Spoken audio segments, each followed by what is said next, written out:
ভগবান শ্রীকৃষ্ণের প্রতি আত্মসমর্পণের অর্থ হল নিজের অহংকার ও ব্যক্তিগত ইচ্ছা বিসর্জন দিয়ে স্বেচ্ছায় তার পবিত্র ইচ্ছার কাছে নিজেকে সঁপে দেওয়া।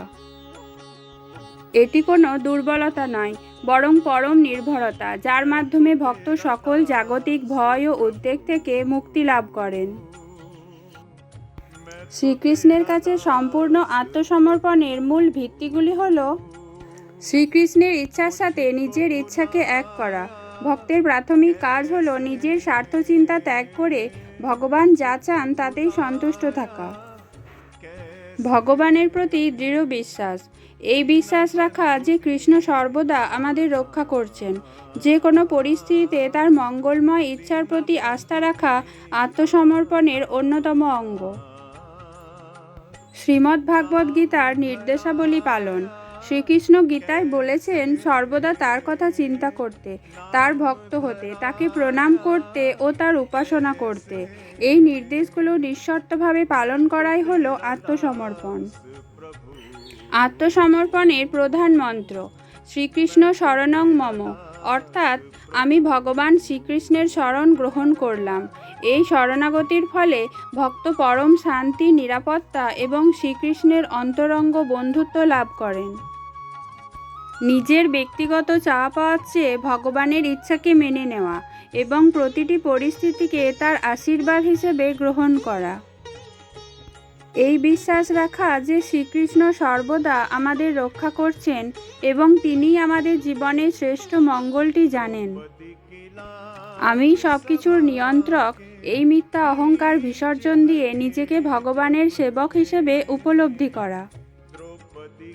জাগতিক ফলের আশা ত্যাগ করে নিঃস্বার্থভাবে শ্রীকৃষ্ণের চরণে ভক্তি নিবেদন করা। এই গীতার বাণী সঠিকভাবে মেনে চলতে পারলে আমরা জীবনে সাফল্য লাভ করতে পারি এবং সব রকম প্রতিকূলতার সঙ্গে লড়াই করার শক্তি অর্জন করা সম্ভব হয়।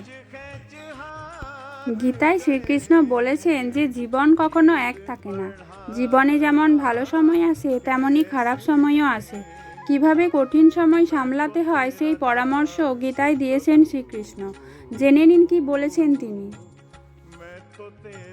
জীবনের কঠিন সময়ে শ্রীকৃষ্ণ অর্জুনকে যে অমৃতময় উপদেশগুলো দিয়েছিলেন তা মানুষকে যে কোনো সংকট ও হতাশা থেকে বেরিয়ে আসার সাহস ও সঠিক পথ দেখায়।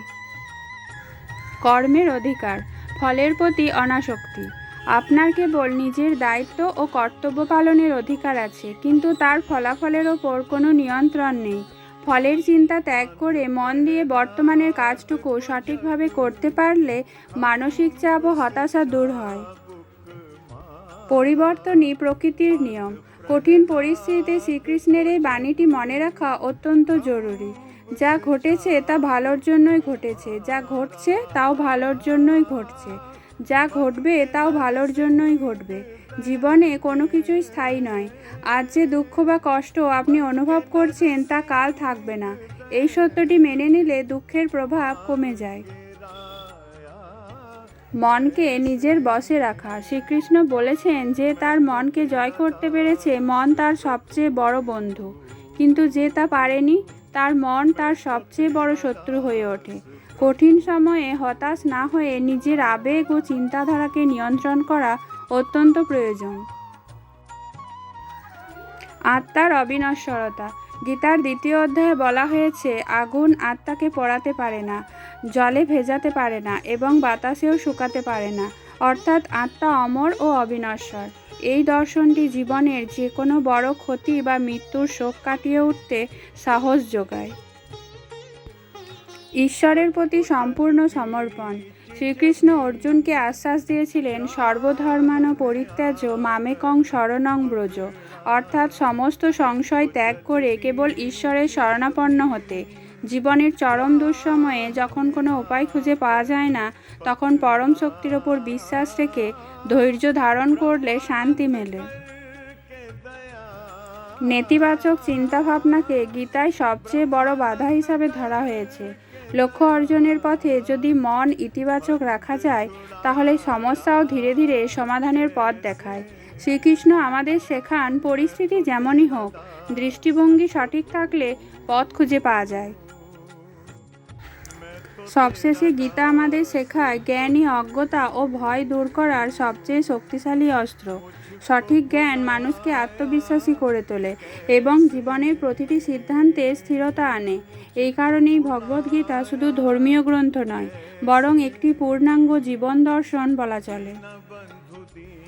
আজকের ব্যস্ত এবং চাপে পরিপূর্ণ জীবনে শ্রীকৃষ্ণের এই বাণীগুলি মনে রাখলে মানসিক শক্তি বৃদ্ধি পেতে পারে আর যে কোনো অসুবিধার বিরুদ্ধে লড়াই করার সাহসও মেলে।